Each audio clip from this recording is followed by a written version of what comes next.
many people want to try and find out, so what are some of the problems that you encounter for living in Jamaica? And I'm going to share some of those that I would think about if I was having to move back to Jamaica. These are some of the things that I would give thought to. Jam Fam family, the Jam Fam family, yeah. Jam Fam, come hang with me. Hello, Wagwan, pick up yourself for the day abroad. Welcome back to another episode of Life with the Jam Fams. Now, in today's video, we're going to have this little conversation about some of the things that you should be concerned about if you're moving to Jamaica, or what I would be concerned about if I was supposed to make the decision again to repatriate to Jamaica. Now, many people are out there and wondering, well, everything is grand with Jamaica, and Jamaica no problem man is the primary slogan. But actually, yes, everywhere you go there's going to be problems, and Jamaica, yes, problem man. And these are some of the problems, or some of the things that I personally think that would be cause for concern for people coming to Jamaica. So oftentimes the things you hear are going to be things expensive at Jamaica man, or you might hear people say, oh, the health care in Jamaica is this or that about it. And you do get reasonable care in Jamaica, just as you reasonable care free of cost, just like you do in Canada or in the UK. However, there are things that you need to pay for, and the private care is still here just as much as it is in other parts of the world as an option. And also they talk a lot about the safety. So those are the things that people tend to talk about. But I'm going to be talking about some other things, because those things don't affect majority of the people who live on the island. And so I'm going to be talking about some of the other things that really do affect people, and that if I were to return to Jamaica again, are the things that I would give thought to. So one of the first thing that I would give thought to if I was coming to Jamaica is about customer service. It's getting better. And yes, you can have issues with customer service just about anywhere, but Jamaica by far, I don't know what it is, and I can't really speak about other Caribbean countries because I've not really gone to any other Caribbean country. However, I can categorically say that the customer service here could be significantly improved. And part of that is probably the legacy of just learning from colonial time to treat each other badly. And so it seems to be something that just goes on through the cycle, where people don't seem to be thoughtful about, they don't seem to express care in an emotional way for you when you're going through the situations that you need addressed. So for example, let's just give you an example. You call up when you can manage to get through to one of their call-up lines, and you might say what your issue is, and they apologize. But that's as far as it goes. They don't seek to see if they can find a resolution to your problem. And even if they do, and you told them, okay, you've given me that resolution last time and it didn't actually work because nobody addressed it, nothing else happens, because they're limited within the scope of what they can do. So for example, you call up and they say, this is the contact number that you call to deal with this issue. When you call, you're only speaking to an advisor who have no access to the deeper ins and outs of the information that can actually help you. And therefore, they then have to go and verify and check with somebody else, and then somebody might or might not get back to you. And that just wastes so much of your time. It's no better than you going into the office and having to sit and wait for hours and then find out that you actually need to come back the next day. So the customer service in terms of the value for people's time is very poor, and also the way in which people tend to talk to people. So when you go into the areas that are touristy, or the areas that are frequently visited by people who are of a certain social class, the way in which you're treated becomes very different from the way in which you're treated when you don't. So when you go to other areas, also there is still such a stigma on the way that you look, your physical appearance here, and so people will treat you that way immediately. They assume so much about you by either what you drive or what you wear, and therefore until they speak to you and they get to gather a little bit more information about you, and you might see a drastic change in the way that you are treated, which I think is absolutely wrong, because we give human dignity no matter what the person is. That's what we should. I understand that that's still some of the legacy that we're fighting off from colonialization, and some people are more keen to change that than others, and it's become such a staple part of their everyday living, and they don't see the necessary reasons to change those behaviors. So some of the other things that I would find to be something that you concern yourself about is the way in which things are done on the island, the bureaucracy, the paperwork that goes into doing whatever it is that you're doing, the fact that you are going to have all of that high level of bureaucracy. And somebody who I heard moved to Portugal was talking about it and making the comparison of Portugal and America, USA, which they were moving from. And they were also highlighting the high level of bureaucracy and the delay in getting paperwork done. It's pretty similar here. So there is a high level of bureaucracy, a massive chain that you have to go up. And at the same time, things take ever so long. So let me give you an example. The other day I wanted to open a bank account. The bank account is supposed to take 2 weeks to open because of the type of account. Okay, so I went in, provided all the documents. I already banked with that bank, and I still had to provide every single piece of document with the exception of a reference. And the only reason I didn't have to provide the reference is because I already banked with them. And so once I provided all of those, I was supposed to get it in 2 weeks. The first 2 week pass, I didn't get it. And so I said, okay, well, the lady said at latest 4 weeks. So when it was in the week of the 4th week, I hadn't heard anything from them. And I was checking my emails because they said I would get an email. So I went in and queried. When I queried, my documents had come back 3 days before the day I went in to query. And they had it there. And it wasn't until I came and asked a question that somebody actually said to me, oh, you need to fill I needed to fill some section on the paper. And so we went through that process, and they said to me, I went in, so this was like the Friday, and they said to me, oh, it should be with you by the Tuesday. 2 weeks later, the Thursday was going to be 2 weeks. The Thursday I went in, and the Friday would have been the 2 weeks to the day that I went in to fill the information. Still hadn't had anything.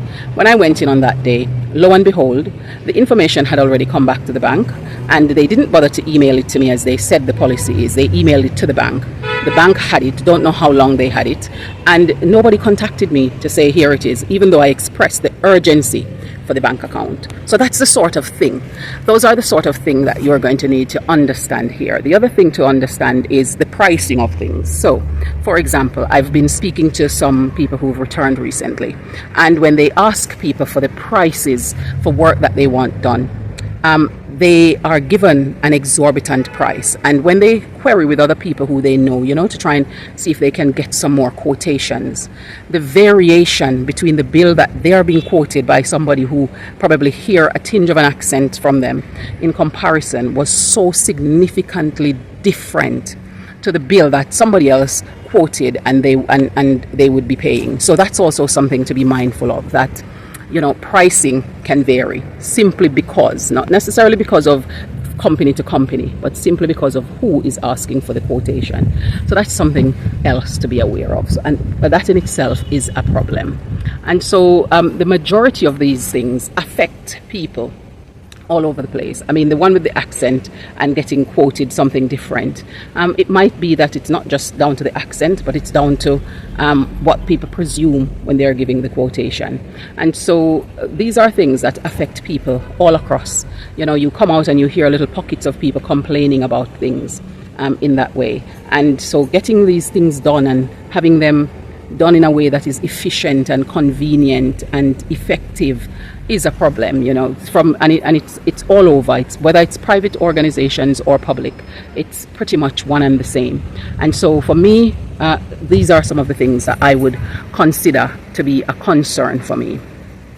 If I was to be moving back to Jamaica, those are some of the things I would think, do I want to work within these remit? And if so, how am I going to do that for my own peace of mind?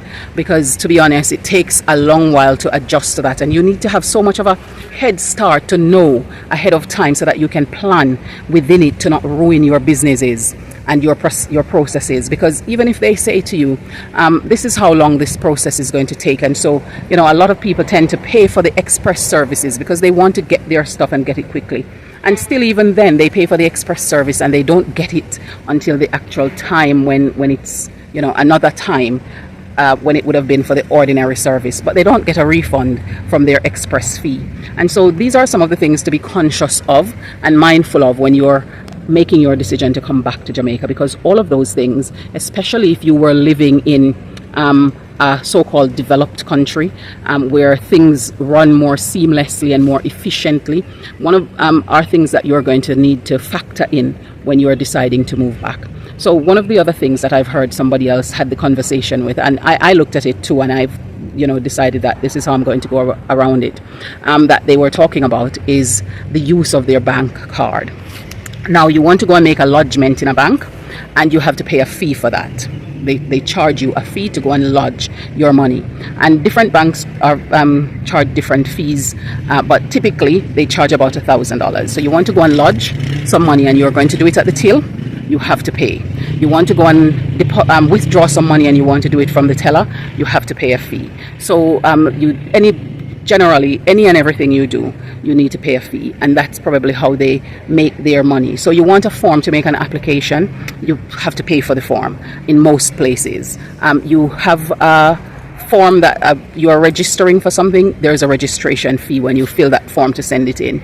And so there are all these fees that you're wondering, why am I paying a fee for this? And there are. And so using your card, for example, you're used to just tapping and getting on and not having to worry about any fees. Well, here when you tap, you pay. You transfer your money from yourself to somebody else because it's easy and convenient.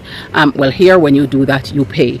And some banks provide you two options, one that's a little bit more cost efficient, which would be run about the similar cost to tapping your card, whereas some banks don't even provide that. And so you find that you are banking and you're wondering, why am I putting my money in the bank? Because it's costing me to put my money in the bank, and I'm not getting any interest on that money that I put in the bank. But they're working that money to give loans, mortgages, and all of these other things that they're using the money for, and at the same time none of it is coming back to you, but you're actually paying the fee to increase their profit margin and help them with whatever other expenses. So that's another thing that you have to consider when you are moving back to Jamaica. So a lot of the things that are to be considered are things that everyday people are experiencing and weighing up whether or not that's something that you are going to be able to endure. The other thing to consider as well if you're moving back to Jamaica is the noise level in comparison. People toot for just about any and everything. The music blaring from people's vehicles, the music blaring when you're out and about and people are playing it, and the decibels coming off the vehicle, whether the bikes or the cars or the trucks as they pass by, especially if you live in an area where you are off a major thoroughfare. And if you're going out and you encounter these things as well, is something to contemplate, especially if you're coming from a place where you live in a suburban area and you're not used to that constant churning of sounds. And so this is why these little places are like, moments of haven, when you find little quiet places that you can go and sit down and relax.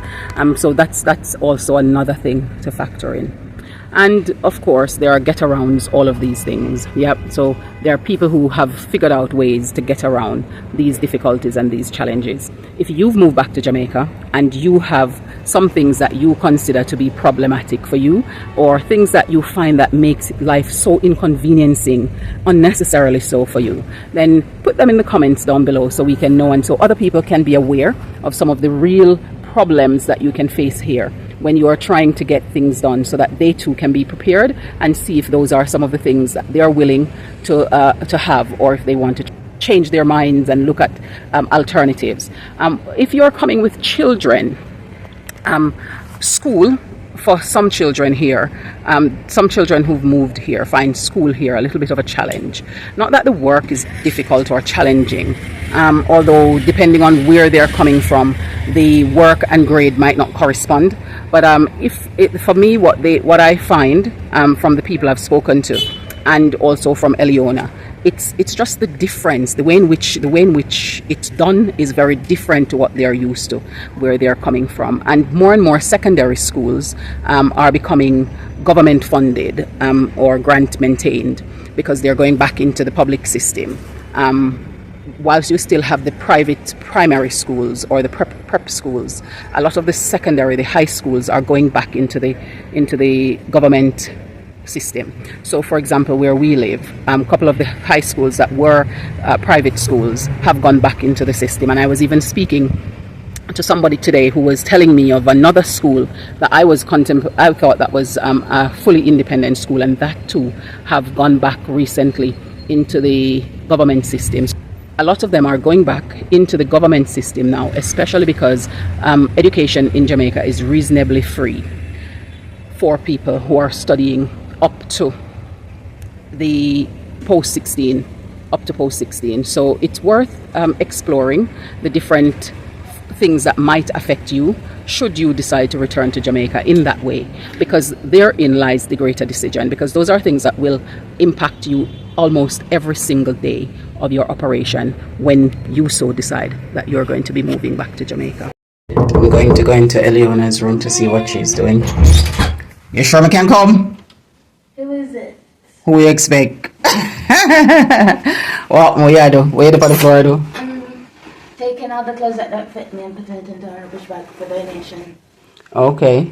So are you sorting them into any specific category, or are you just doing what don't fit? I'm going to try it on, or I'm most likely going to try sneak and keep it. Okay. This is my jeans that I'm keeping, and this is some clothes that I'm going to donate to either a children's home or charity center. Okay. Like a thrift store, maybe. I don't know if there's any thrift store here, but yeah. I don't know either. I don't think there is any, but there are lots of children homes that we can take them to. So that's nice that you want to continue that trend. Well, I don't know what I'm going to do with them. I'll just put it in the bin if not. So yeah. May as well if someone else can have it, why not? Yeah. And they're in good condition for other people to have? I stuff them. I'll have to sort it. Everything in that bag is just everything that doesn't fit. Yeah. So I'll sort it out. Oh, that's fine. So once that's done, then at least you know what's for charity, and then we can decide what to do with the others. Maybe you could look at an upcycling project and see. I want to upcycle this. Okay. Jeans turn into drawers, and I'm going to turn it into something else that I haven't decided yet. Okay, that's fine. And we could also look at seeing, because it's better to do that rather than putting them in the landfill, because that's not good for the environment. So it's about being socially and environmentally aware, because there are people out there who need it and who can benefit from it. So it's good that you're continuing that still. Hey, I guess I did something right as a parent, eh? Or you're just conscious of the fact that you can help other people as part of your duty as a child of the King of Kings. Yeah, and then once I sort everything out and I see what I'm going to be getting rid of, I'm going to make a list of the things that I need to replace. Yeah, okay, that's fine. You have to make room for out with the old and in with the new. That's true. Because if you want to get new things and you don't have any space, then there's no way getting new things. Yeah, and that's what the Bible talks about when it says about being generous. Because if you're generous in giving, it doesn't mean you should be stupid in giving. It just means you need to consider being generous. Because if your hands are closed, then because you don't want to give, then you can't receive anything either, can you? Because how will they put it in? So what's the plan for the rest of the process? Is this you're doing all of this today, or okay? Well, that's good. I'll come back and see how you're doing later on. Okay. Once you've decided. Okay. I'll see you soon. I'm going to make myself a cup of tea.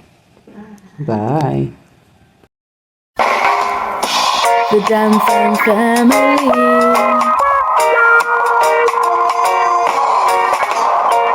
Where I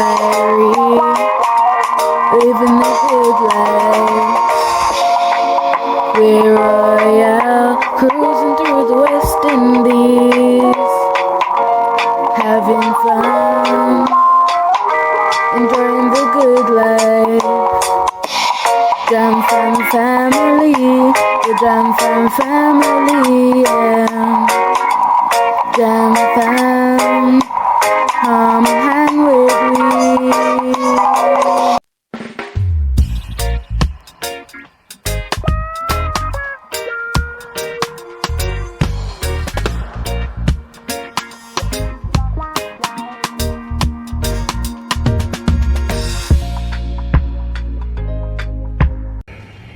Thank you so much for spending the time listening, and for the comments that you've made in the comment section down below. We appreciate you, and we appreciate you being a part of this community, and we value your time and your contribution to the platform. So bye for now, and we will see you in the next one.